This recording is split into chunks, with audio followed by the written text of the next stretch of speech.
Sejumlah warga menaruh harapan besar menjelang debat Capres soal isu pertahanan dan geopolitik diantaranya soal Palestina dan masa depan Indonesia. Dan berikut pandangan sejumlah warga di Makassar, Sulawesi Selatan.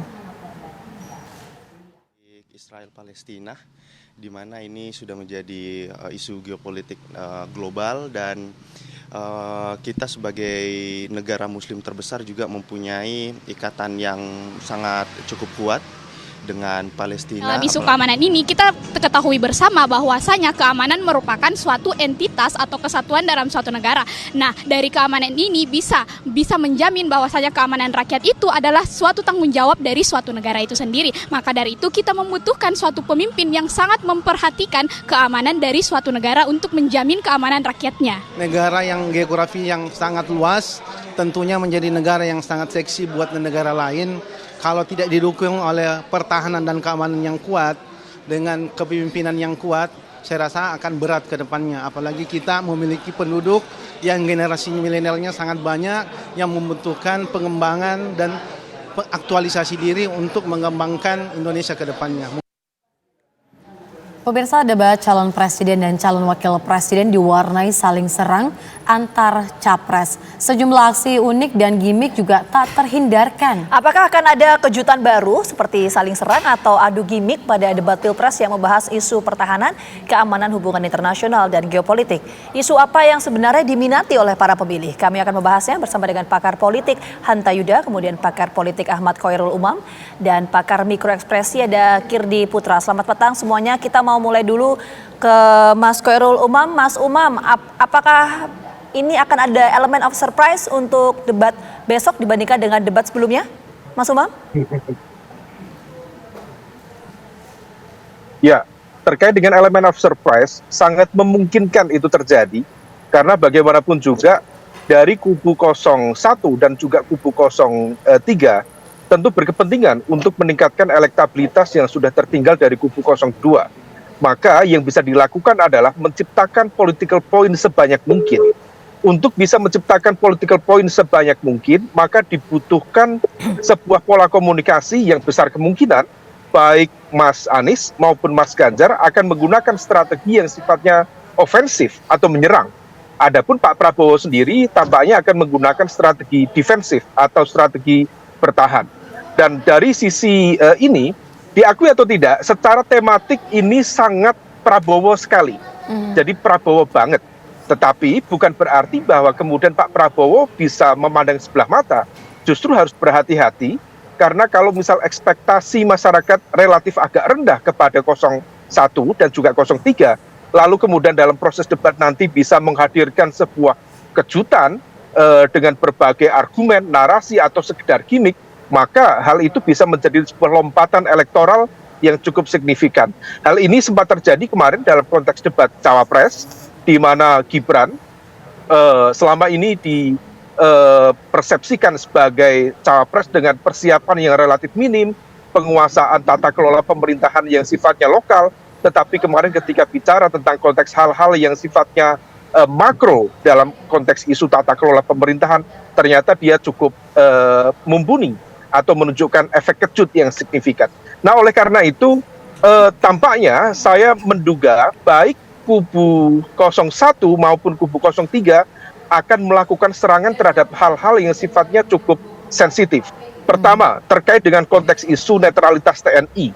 Yang kedua, terkait dengan konteks akuntabilitas dan transparansi anggaran negara, khususnya terkait dengan pertahanan itu sendiri. Karena bagaimanapun juga pengadaan dari sejumlah alutsista yang tampaknya dianggap tidak sesuai dengan kebutuhan Indonesia saat ini membuka ruang bagi kritik sejumlah elit, terutama terhadap kebijakan yang ada saat ini. Nah, adapun kemudian yang selanjutnya terkait dengan isu-isu hubungan internasional, tampaknya positioning Indonesia terhadap Palestina akan tetap menjadi prioritas isu, kemudian ditambah dengan konteks rivalitas superpower antara Amerika dan China di Indo-Pacific region. Nah, kalau misal Capres 01, Cap 03 bisa menunjuk barangkali menjadi sebuah Baik. Ya terpaksa kubu dan kubu 03 bisa menjadi belimbing sayur yang siap diulek oleh kubu 02. Demikian, Mbak. Baik, kalau Mas Umam tadi bilang dipastikan ya hampir akan ada kejutan yang sama, saling serang juga ada juga sisi pertahanan dilakukan oleh Prabowo Subianto nantinya. Kalau dari segi gimmick sendiri akan seperti apa Mas Kirdi, kira-kira pandangan Mas Kirdi begitu? Oke, kalau kita bicara tentang gimmick, kita harus lihat bahwa kalau dari sisi perbandingan, di debat capres pertama yang paling kita bicara secara ini ya subjektif ya, bahwa banyak orang melihat bahwa cara membawakan itu paling bagus adalah 01 yang bisa di situ udah tepat waktu gitu ya dan cukup tajam.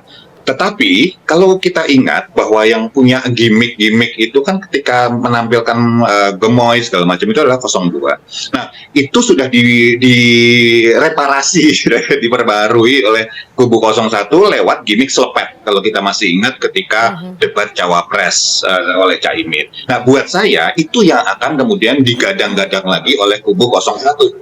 Bahwa mereka akan melakukan selepet pada kondisi saat ini karena mereka kubunya adalah kubu tentang perubahan. Jadi kita bisa melihat kalau dibilang bahwa apakah 02 akan punya nilai kelebihan di dalam hal ini, kelihatannya seperti itu. Tapi tolong diingat bahwa Pak Prabowo adalah produk dari menteri yang melihat sisi pertahanan itu adalah dari military warfare. Saat ini kita bicaranya kan nggak cuma military warfare, tapi juga ada proxy war, udah ada segala macam Ipolexosbud itu serangan itu sudah bisa dilakukan. Jadi non military warfare. Itu yang kemudian selepet oleh 01. Ya, 02 menurut saya gimmick-gimmicknya akan tetap bertahan pada gimmick-gimmick yang sudah dibawakan sebelumnya. Karena mau munculin gimmick lebih banyak dari ini malah jadi nggak fokus. Sementara yang ditarget kepada generasi Z yang bisa memilih saat ini sudah masuk gimmick gemoy misalnya, seperti itu udah masuk. Ya, nah yang menurut saya langkah yang paling strategis untuk 03 adalah kalau mereka ini nih, apakah mereka akan menggunakan strategi yang sama? Gimmick atau non-gimmick main. Karena kalau kita bicara tentang substansi tanpa gimmick itu bisa nggak sampai kepada siapa, nggak sampai kepada targetnya. Apakah targetnya generasi Z yang ingin ditarget ini atau millennials? Tapi gimmick tanpa substansi jadinya juga omong kosong. Nah sekarang pertanyaannya nanti yang benar-benar akan menentukan apakah 03 akan menggunakan gimmick dan apakah gimmicknya tepat apa enggak. Menurut saya perangnya sekarang sudah mulai harus masuk ke dalam tahap kemampuan untuk tampil di public speaking di depan. Itu nggak bisa disangsikan bahwa debat capres dan debat cawapres yang dapat sentimen bagus adalah ketika bisa tampil dengan baik di depan, nggak kemudian offside waktunya. Ya, itu kesalahan fatal tuh yang dilakukan oleh Pak Ganjar dan juga Pak Caimin. Ya kira-kira seperti itu. Oke, jadi persentase substansi nanti ini akan dominan atau lebih besar dibandingkan dengan gimmicknya. Kalau itu bacaan dari Mas Kirdi ya. Saya mau ke Mas Hanta. Mas Hanta, kalau kita bicara soal debat begitu ya, ini seberapa signifikan sih bisa mempengaruhi preferensi pemilih dalam Pilpres kali ini? Ya, Vita dan Sarah, kalau kita lihat data terakhir kami survei di Poltreking Indonesia, itu pengaruh debat memang tidak terlalu besar. Kalau diperhatikan misalnya data yang menonton di data survei terakhir Poltreking di bulan Desember sampai awal Januari terakhir kemarin, yaitu hanya 35-40%. Itu satu. Dari 35-40% yang menonton itu, hanya 30% yang menyatakan menonton penuh. Jadi sepenuh debat, sepacang debat itu. Dan dari yang menonton itu, yang bergeser pilihannya hanya 12 sampai dengan 14%. Bukan 12 sampai 14% populasi ya, pemilih ya, tapi yang menonton. Itu pun tersebar ke tiga kandidat. Artinya debat ini kalau ditanya secara kuantitas tidak terlalu besar pengaruh pergeserannya. Karena lihat dari sana ternyata tidak mempengaruhi fluktuasi dinamika elektoral. Tetapi menurut saya ini juga menjadi penting karena bisa mempengaruhi untuk menunjukkan performa si kandidat, bagaimana mereka menyampaikan idenya, gagasannya, komunikasi publiknya, programnya, penguasaan masalah, penguasaan emosional dan seterusnya. Itu penting, terutama untuk segmentasi pemilih rasional. tipologi pemilih rasional ini berdasarkan data survei juga mereka kan memperhatikan bagaimana penguasaan masalah, bagaimana program seterusnya. Dan yang kedua pemilih psikologis, jangan lupa mereka tidak terlalu fokus pada isu program dan sebagainya, tapi soal gimmick tadi, soal bagaimana mereka mengirimkan pesan-pesan yang terkait dengan gimmick politik yang dikirimkan kepada publik, itu juga berpengaruh pada pemilih psikologis. Dan kalau pertanyaannya tentang instrumen debat, tentu debat ini kita harapkan menjadi semacam instrumen untuk menjadi faktor diferensiasi antar kandidat, antar pasangan calon. Jadi harus kontras sehingga penonton itu menyaksikan debat, mereka punya perbedaan soal programnya seperti apa, soal tawarannya terkait isu besok itu politik pertahanan keamanan, hubungan internasional dan geopolitik tentunya. Yang kedua adalah bisa menjadi instrumen penilaian publik tentang kompetensi, kemampuan si kandidat, bagaimana menyampaikan komunikasi, menyampaikan seterusnya tadi. Dan jangan lupa yang ketiga, ini juga menjadi instrumen untuk semacam menyerang lawan politik. Jadi instrumen debat itu memang instrumen untuk melakukan serangan secara politik, dan itu penting menurut saya bagi masing-masing kandidat seperti apa. Dan jangan lupa dari debat besok itu ada juga, kalau ditanya apakah ada potensi akan ada kejutan. Menurut saya melanjutkan yang disampaikan oleh Mas Umam maupun Mas Kirdi tadi, saya kira saya setuju. Dan mungkin yang paling ditunggukan publik nanti ada soal potensi saling serangnya. Potensinya apa kejutannya? Satu adalah posisi Pak Prabowo hari ini tidak bisa diakui, beliau semakin kuat di debat ketiga ini. Prabowo Gibran ada incumbent. Bukan hanya karena debat ini isunya, temanya sangat dekat dengan Pak Prabowo soal pertahanan keamanan, tapi karena simbol incumbentnya itu satu, Pak Prabowo adalah Menhan hari ini, Menteri Pertahanan. Yang kedua adalah Pak Prabowo kita tahu adalah simbol dari presiden hari ini yang didukung tanda petik oleh Pak Jokowi, dipertegas dari pertemuan makan malam kemarin itu, dan di sana wakilnya juga adalah Jokowi Junior, yaitu Mas Gibran. Dan yang ketiga, jadi simbol Pak Jokowi yang ketiga adalah elektabilitas Pak Prabowo dan Gibran itu kan relatif paling tinggi, sehingga meletakkan mereka posisi pada pusat, tanda petik pusat perhatian di debat ketiga ini. Dugaan saya mereka akan seperti posisi incumbent, dan biasanya incumbent itu adalah strateginya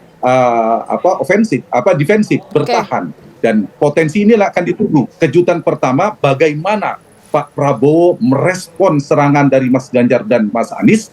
Kejutan yang kedua yang ditunggu adalah serangan seperti apa, isu apa, bagaimana cara Mas Ganjar dan Mas Anies menyerang Pak Prabowo. Dan yang ketiga, yang ditunggu publik juga adalah apakah ada nanti dari isu ini ada program yang meledak dalam benak publik, apakah ada gimmick yang kuat melekat di benak publik, dan terakhir apakah ada blunder politik yang mempunyai pengaruh dahsyat. Itu saya kira yang akan berpengaruh pada dinamik elektoral. Nomor 3 itu yang mempengaruhi itu variabel-variabel yang nanti berpotensi bisa menimbulkan elemen of surprise ketika debat nanti. Nanti kita akan bahas lebih lanjut, tapi kita jeda dulu. Kabar Petang akan kembali hadir saat lagi untuk Anda. Tetap bersama kami.